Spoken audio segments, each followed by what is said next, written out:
Welcome back to Beards and Brews. Hey, if you haven't already, hit that subscribe button and ring that little bell. Not only does it help us out, but you'll know when we have another one brewing. This week's movie is going to be The Polar Express, starring Tom Hanks, and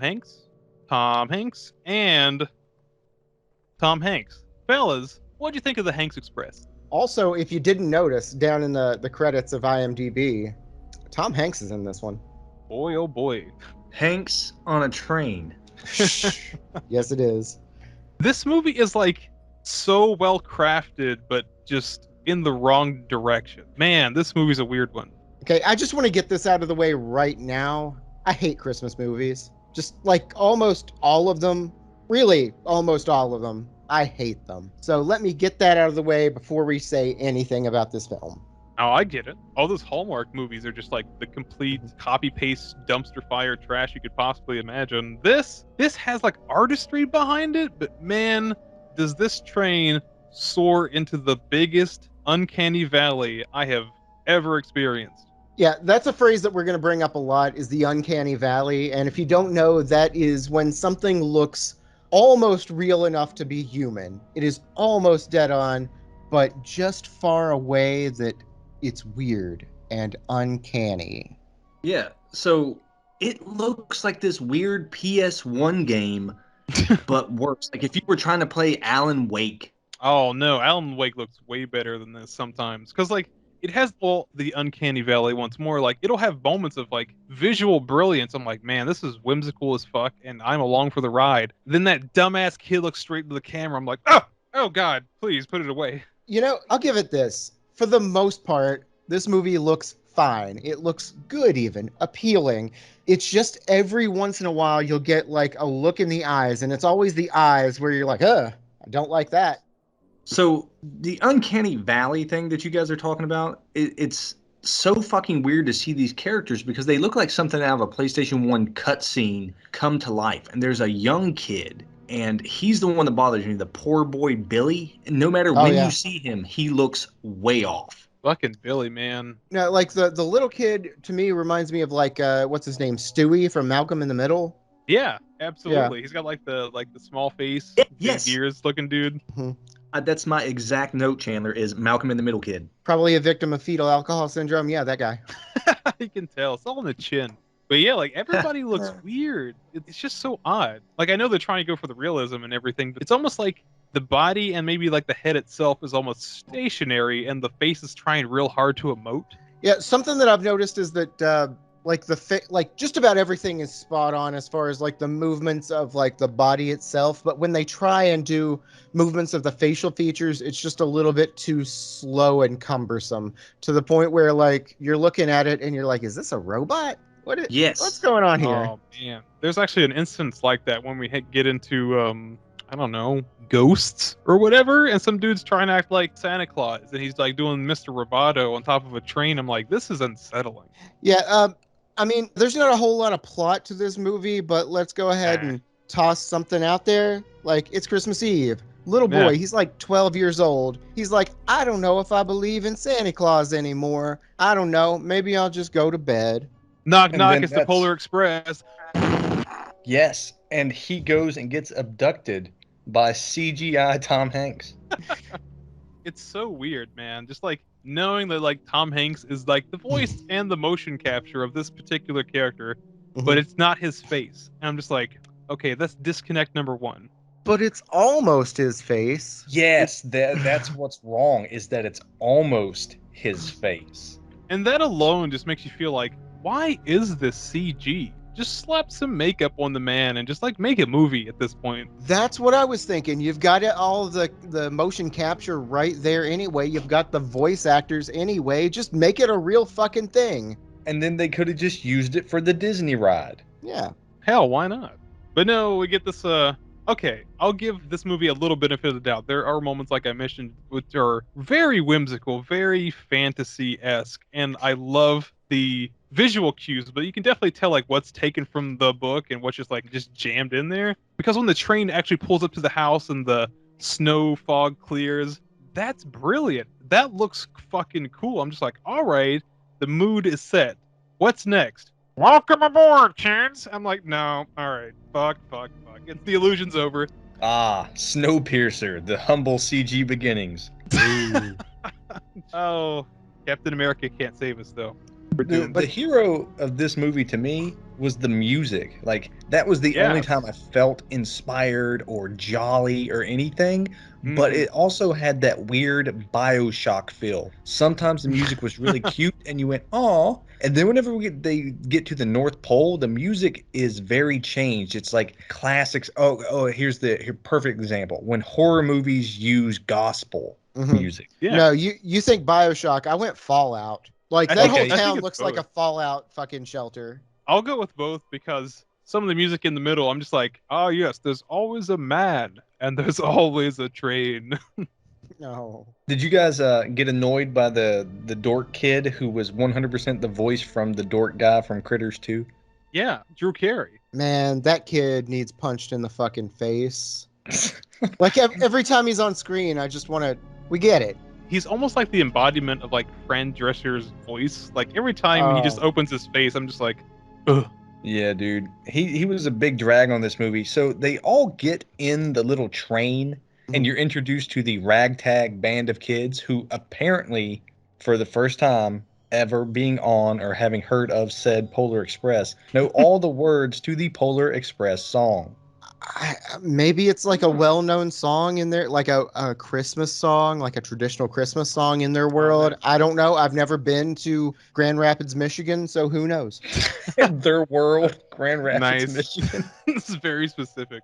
But like, given how this movie has literally nothing to do with actual Christmas and it's only about getting gifts, maybe it's True. just like all capitalism. Maybe these songs are just like Oscar Mayer tunes. Yes. Oh, it could be. Yeah. Jingles. It's just things that you're going to hear on the amusement park ride.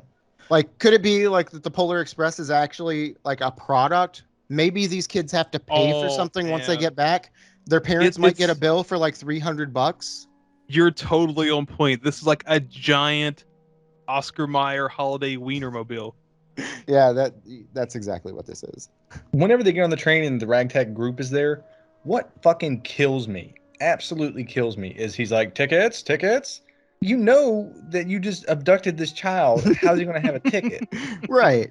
And he's like in his best, like absolute Tom Hanks voice, because he is Tom Hanks, but he's trying here. He's like, maybe look in your pocket. Try your other pocket. Yeah, I'm like, all right, Flanders, you're getting a little creepy. Knock it off. Yeah, dude, he's talking Yeah. about his prison pocket.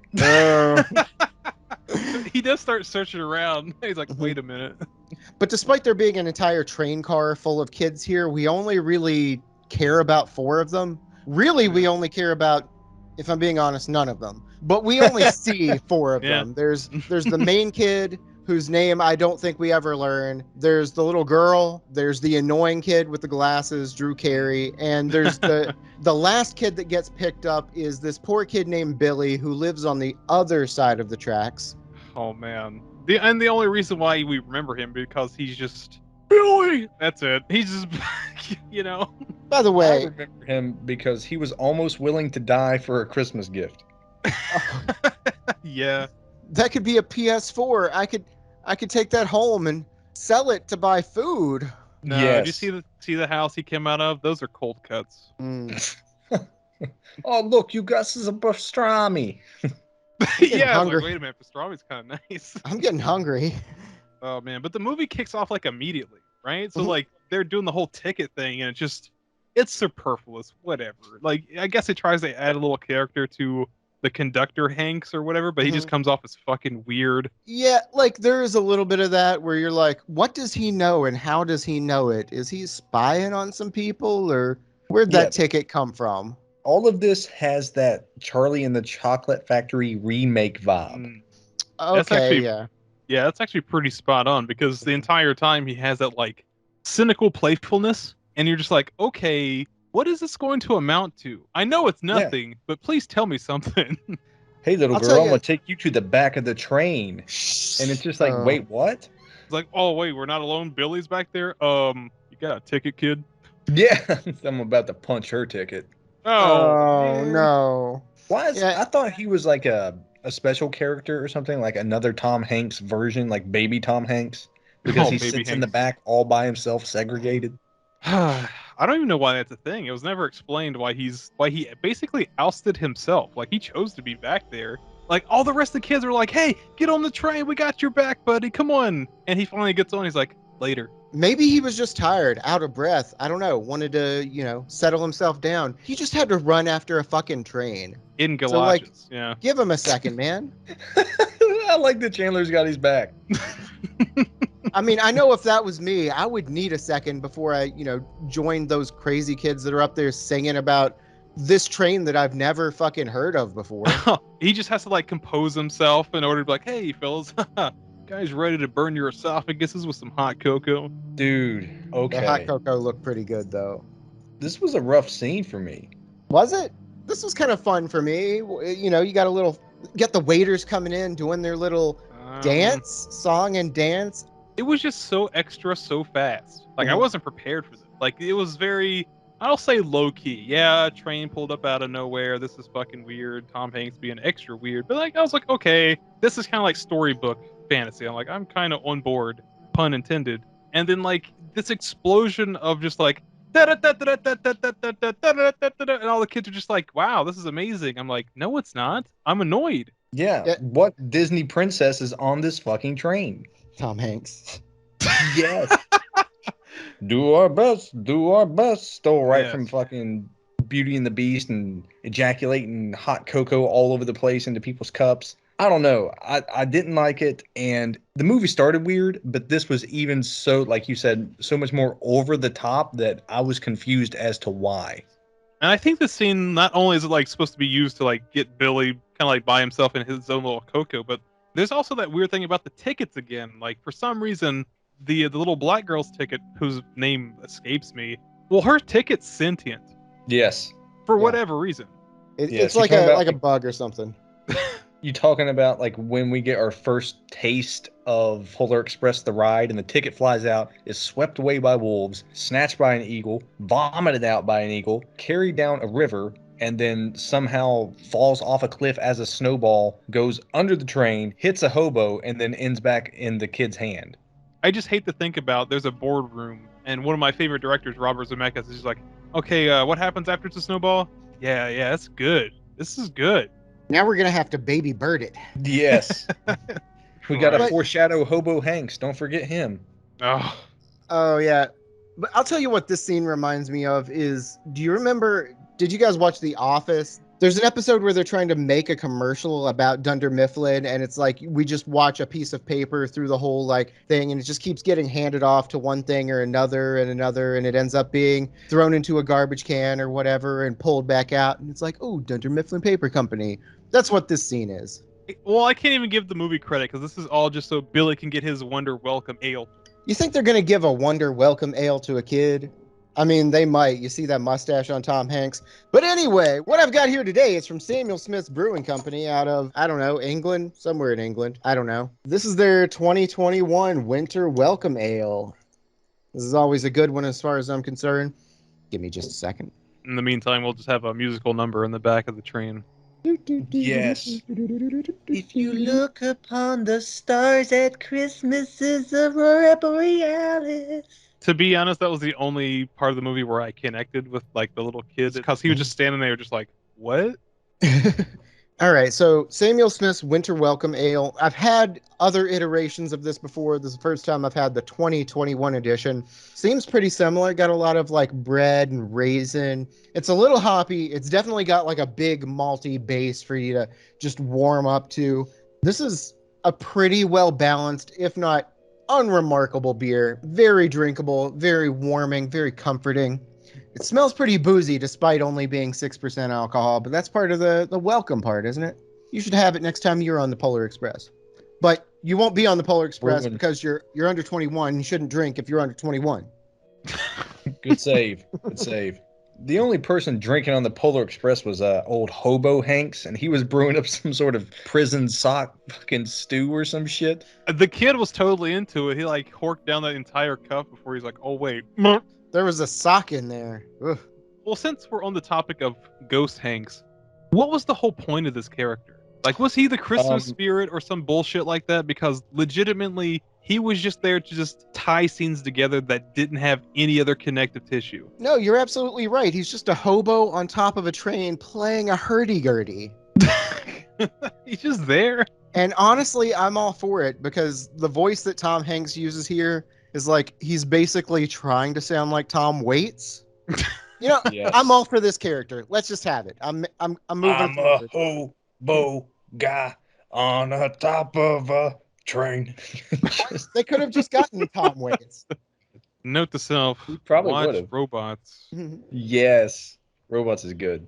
But like the movie puts on like the train brakes and like everything stops, and we just have this interaction between Ghost Hanks and this kid, and it's just like it feels like they're trying to get across some kind of like holiday schmaltz. Like if this were like a Spielberg film, like this would be like almost like a heartwarming moment where he has something incredible to say, but like you know you don't quite get it now, but like in the last half of the movie, like oh okay, he learned the true meaning of Christmas. No, the only thing he's trying to teach this kid is where the hog is on the train. I mean, out of context, that sounds a little bit. I mean, yeah, you're right. Where are we going? I'm going to show you the hog. It's like, stop, man. Fucking quit. But why? Because there's only an inch of clearance between you and the tunnel. So we gotta. I don't know. You could just slip down between the cars. That seems like the Dude, best route yeah. to me. He's talking about a hog and very little clearance to fit into a tunnel. Yeah. Yeah, at this point the kid's dead. He has passed away. Like Mhm. he's gone to hell, and that's where we are. He's gonna be a big old potato pancake. Oh, they're just gonna call him Lotka from now on. Yep.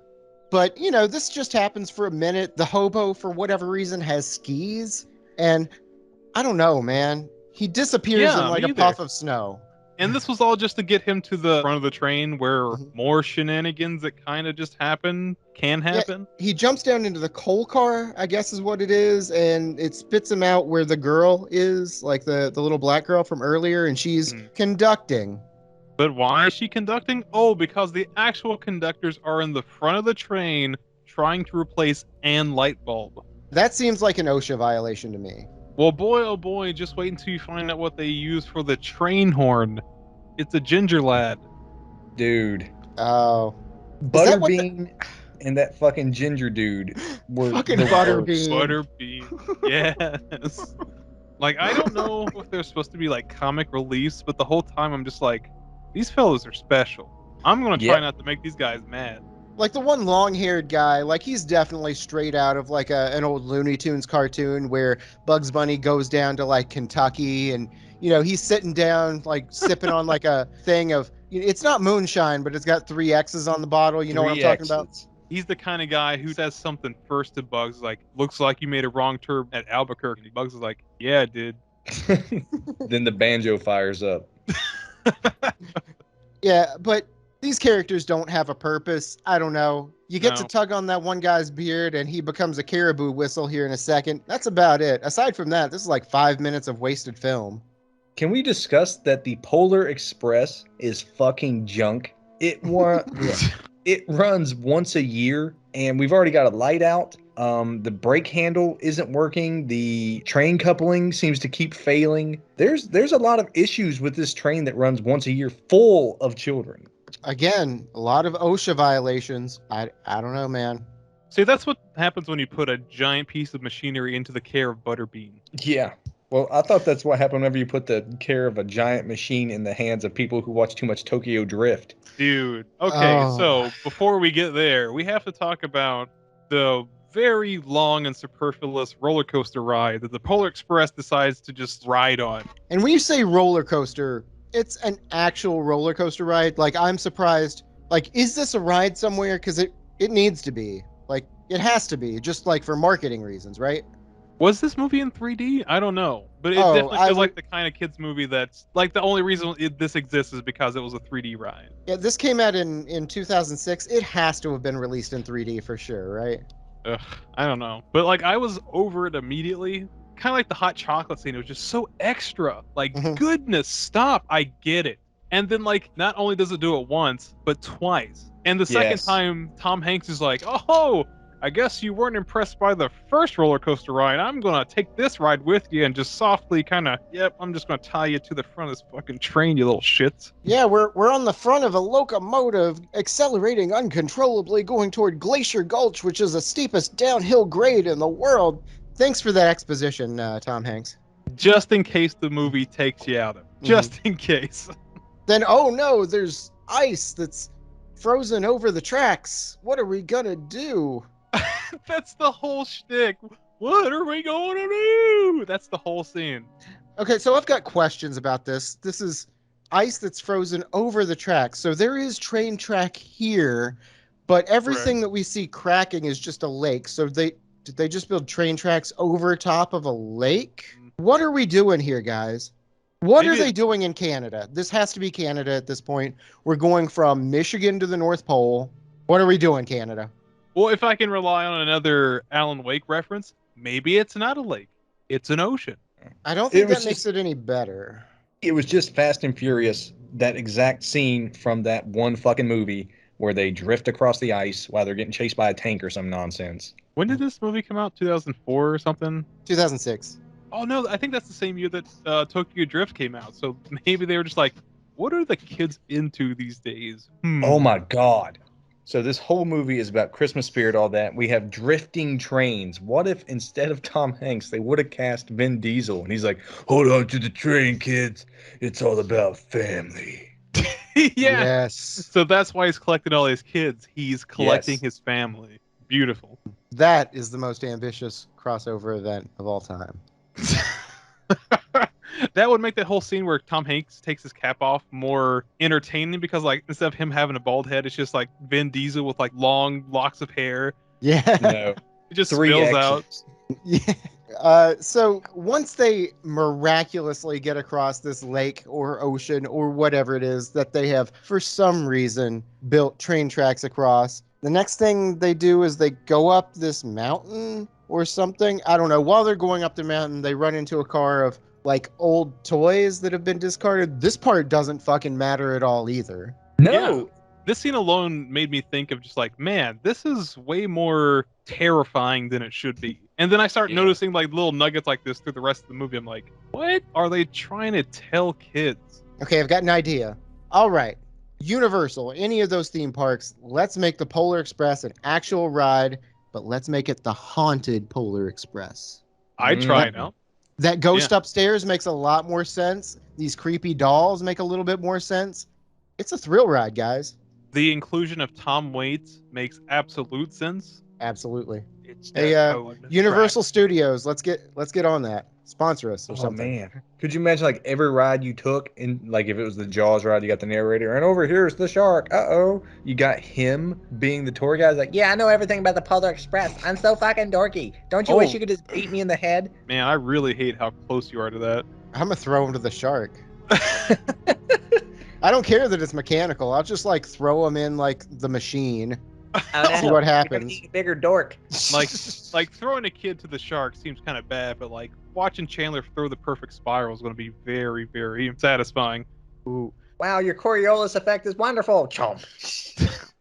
Can I just say once again, man, fuck that kid. Yeah, feed him to Tom Waits. Actual cannibal Tom Waits. He just smokes him. Yeah. I mean, see, that idea alone sounds like a fantastic ride. Unfortunately, we're teleported back to just outside the North Pole, and like another great image of like the train going up the spiral hill and everything. Got the music going. You're like, all right, this is what the movie's supposed to feel like. And then cut to more character interaction. Why? Yeah, but we do get a nice while we're going up. We get that image of the Northern Lights, which looks pretty. It's Aurora something. Borealis. Yeah, the Aurora Borealis. It's nice. It's quaint. It happened. It did. It's something to look at, other than these fucking faces. Yeah, I'm with you on that. Now, right after they get up the spiral conch shell seashell mountain, you're greeted with arched bridges with lights and a town that looks exactly like one of those miniature dioramas that you would see at a Michael's.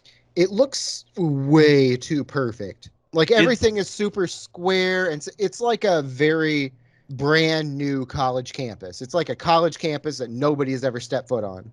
I think the thing that inched me in the wrong direction as soon as I saw this like little town is like it was completely barren of any kind of life. And I know the movie goes out of its way. It's like, oh, it's like they're all in the center of town. That's why. But like everybody, like this place is abandoned. Tom Hanks took this kid here. Kind of, red flag, red flag. Mm-hmm. Yeah, but when they get off the train and everything, the one little boy stays behind, and it's like, hey, we gotta go back for him. Why is he still sticking around? What's he doing? And they say, "Hey, Billy, what's the matter?" And he goes, "I'm scared of elves." Billy, what are you doing? Billy. Turns out he came from a long line of dwarves, and they have bad feelings toward elves. Long-standing bad blood with these For fucking sure. elves. But the sad little boy in the back is just like, oh no, Christmas never works out for me. Now I'm gonna ruin it for everybody else by ruining the production line. Oh, Meh. Come with me if you want to be jolly. I'd rather just sit around and be sad.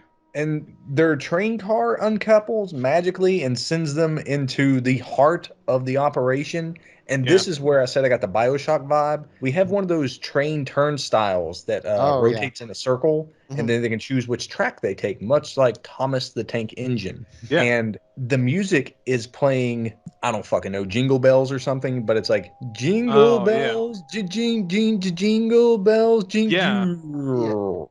No, I absolutely understand. Like the rest of this movie, like in this little interval, has this like really creepy liminal vibe. Like all that music's being pumped through like speakers. It's almost like you're in an empty mall for the rest of the movie. Yeah, like think about all the words that we're using here, all the things that we're comparing it to. BioShock, Fallout, we're talking about the Uncanny Valley. Man, this is like a children's Christmas movie, but it's just so fucking creepy. Yes, absolutely. Like it seems like at every turn there's like another giant empty room that feels like it used to be jolly and full of workers or something like that. And it's just like extra depressing. Yeah, suddenly. It'll look like a Fallout shelter, a legitimate Fallout shelter. Did we mention that the train station turnstile is built directly over a bottomless ice pit? We didn't mention that, but that's a good point. Kind of fucking scary. Why is that up there? That's where they kick all the elves that don't comply. Oh, Santa walks out and he's like, "This is North Pole!" And starts kicking him down the fucking hole. Oh, yeah. I like that. I want the Santa from like Nightmare Before Christmas, though. That guy had some balls. The Santa's a fucking pussy. This Santa's Tom Hanks. None of his other characters look like real people, but he looks the farthest from a real person. This Santa is the least people. Yeah. Yeah, he is a CGI cutscene of Santa wearing an Instagram filter. It's really rough. So like they go through this like bullshit journey, the three kids, and they wind up in Santa's sack, for lack of a better term. Yeah, they do. Santa's ball sack just being carried through the air through a Zeppelin. Yeah, and it's another just like string of, I'm not going to say unfortunate events, but wild circumstances cause them to go through, like, you got these conveyor belts and everything. It's an exciting kind of thing for them to just end up here and, oh, look, guess who else is here? That annoying kid that we tried to leave behind. Yes, like why? I understand that movie time-wise, we got to the North Pole like 20 minutes too early.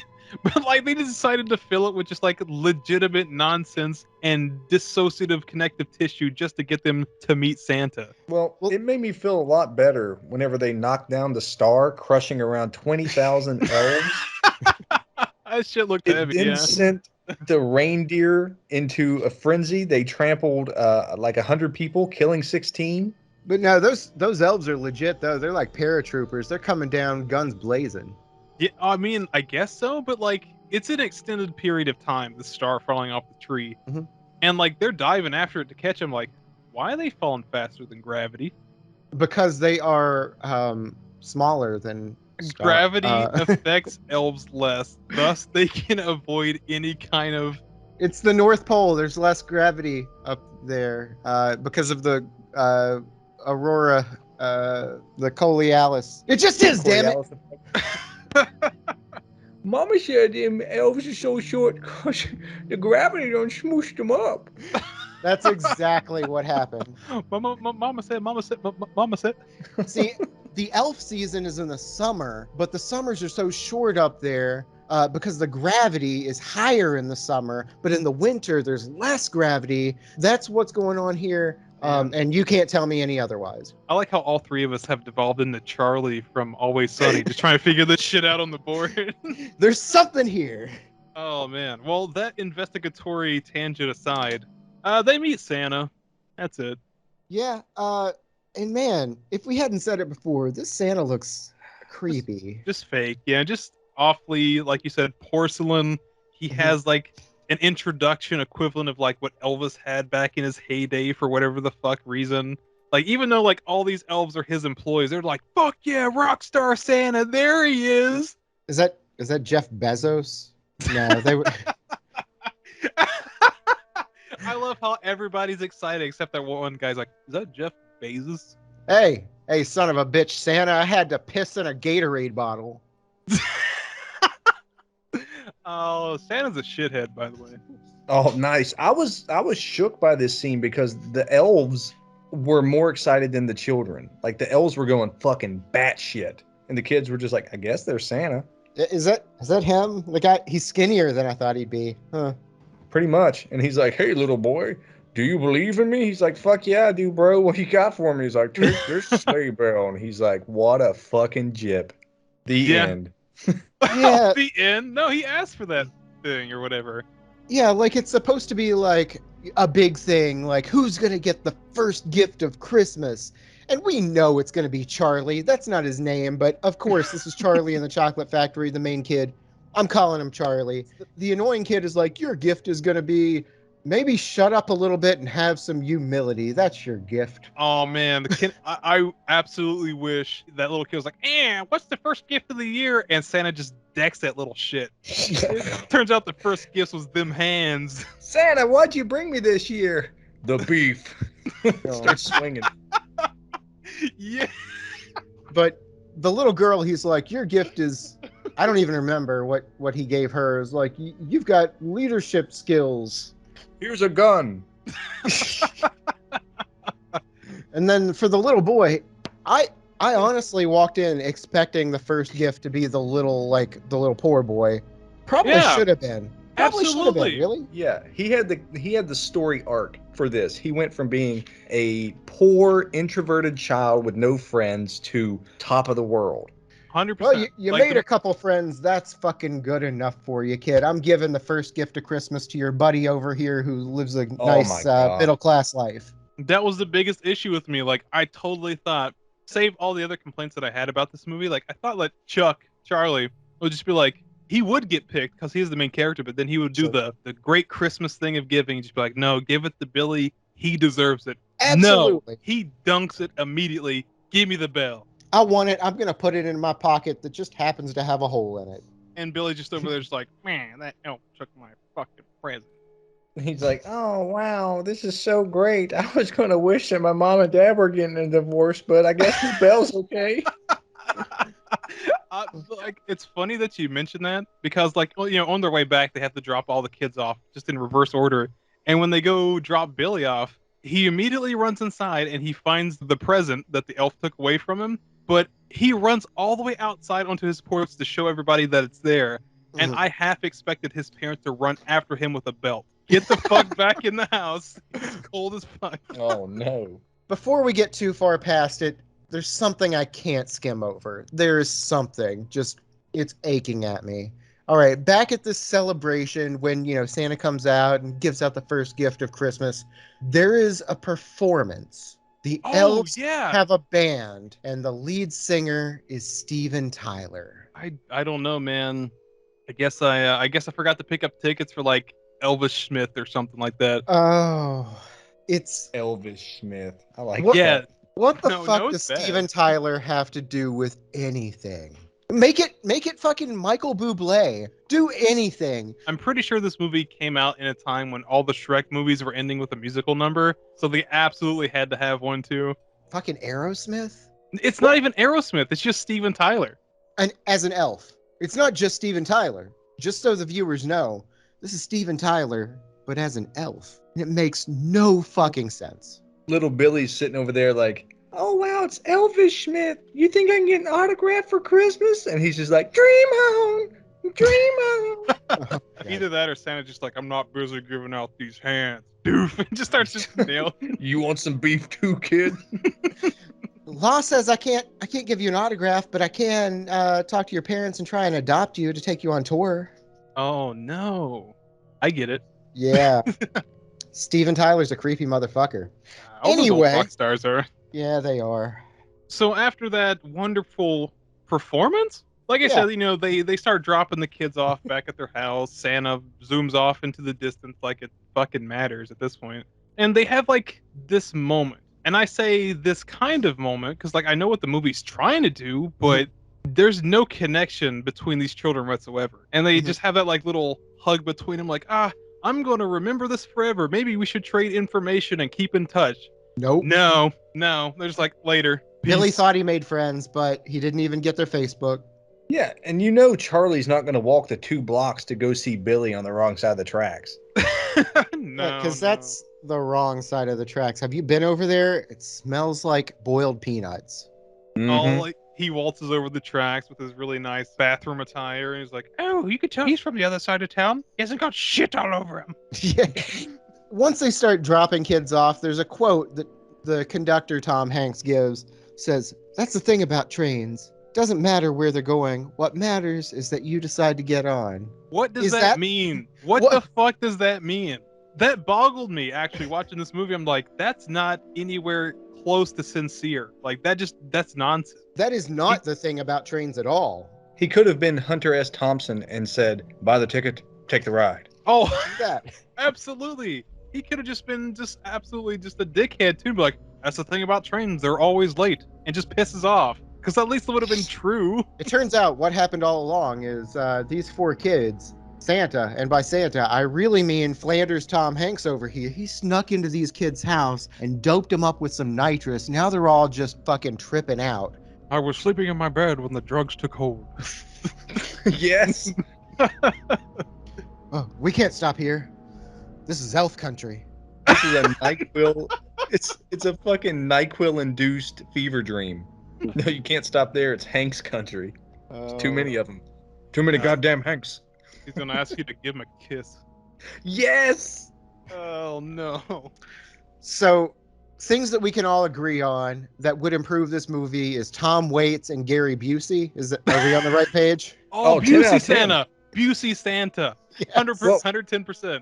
They had Joe Pesci Elf Boss. Yeah. Yeah, for whatever reason. I had to look into the IMDb to make sure that wasn't actually Joe Pesci because that voice was spot on. They got Joe Schmo instead. I don't know. This movie just kind of wraps up like the rich kid goes home to his rich family. He gets everything that he possibly wanted. Oh, and one more thing. There's one more present under there. It's the bell from earlier. Oh, wow. What'd you want for Christmas, little Timmy? A bell end. Credit. But yeah, the big thing is that he can still hear it. His sister can still hear it because they believe in the Christmas spirit. The parents are, old and capitalist and all that, so they can't hear it. They think the bell is broken. They shake the little bell next to theirs like, wow, Charlie's kind of dumb. I don't know. Are we supposed to feel like happy at that ending? It's just like, all right, he's got a bell. I don't even think happy is the right term this movie wants you to feel because once more, there's no reference to like this movie being about like the actual Christmas spirit and giving and stuff like that. It's about getting presents on the day of Christmas, period. That's it. Yeah, you're right. Never once is there a situation where like the main boy or Billy or the annoying kid, any of them is supposed to give anything. They're all in it to get that present. All aboard the Moral- Capital Express. Woot, woot. Yeah. Moral of the story: get into vehicles with strange men who offer to take you to see Santa. Make sure they got a mustache too that looks like a broom. Oh, all aboard, Neighborino. Oh Stupid, God! sexy Who wants hick. a mustache ride? Oh man. On that note, it struggles, man. There's some legitimate whimsy, legitimate charm, very little bit sprinkled in. It mostly just comes down to the visuals. I mean, whatever was stripped directly from the book itself looks amazing. It makes you want to watch that movie. Not the one that you're actually watching, but the one that it's alluding to, because unfortunately you get some really scary shit. for the lack of a better term, because the uncanny valley with these characters has never been wider. You don't feel wholesome, and the message is completely garbage. I will give this movie absolutely one thing, and that is the score is absolutely flawless. I might be alone in this, but honestly, despite its shortcomings, I actually liked this. I've talked a lot of shit about all the negative things about this movie, but honestly, it is whimsical. It's a fun ride. It doesn't make any sense at all, but if I was a child watching this, I'd be having a good time. There is that uncanny valley aspect that we've picked apart a lot. For sure, it's there. But if you can look past that, it's enjoyable. It is, at least to me. But for me, this movie was cute. You do smirk a little bit. It's a tough fucking watch if you're actually looking for a movie. If you're just looking to have something on in the background that feels like Christmas, it's going to fill the void. Yeah. Man, shame on me for looking for a movie in this movie. No. I'm with you. I mean, it was bad. I didn't care for it, but you go, yeah, it's Christmas. Yeah, I think if you're just looking for like a Christmas movie and a ride, this is what you want. This is, I mean, it's not far at least. Yeah, I guess so, because it's not really mean spirited or anything. So, all right, whatever. Yeah, this is 100% that movie that would be on while, interrupted by commercials. You and your sibling play in the floor. It's in the background while your mom cooks dinner. That's the movie. Or like after all the presents have been opened and everything, you're just sitting around the house with family. The TV is on. It's on the Polar Express. You're paying a little bit of attention, but mostly you're just playing with your new shit. Nintendo 64. Oh my god! Well, there you have it. That's The Polar Express. If you have any strong feelings about the movie or the show, leave it in the comment section below. Be sure to hit that like and subscribe button. Hit the little bell icon too, so you know what we've got brewing up next. Get out there and follow us on social media. We got Instagram, Facebook, Twitter, Reddit, YouTubes. And thanks to the Anchor app, we're out there on Spotify and Apple Podcasts, just to name a couple. If you don't at least check us out, we'll have the cult of the sleigh bell from this film get their train and come abduct you. Stupid, sexy Flanders. So there we go.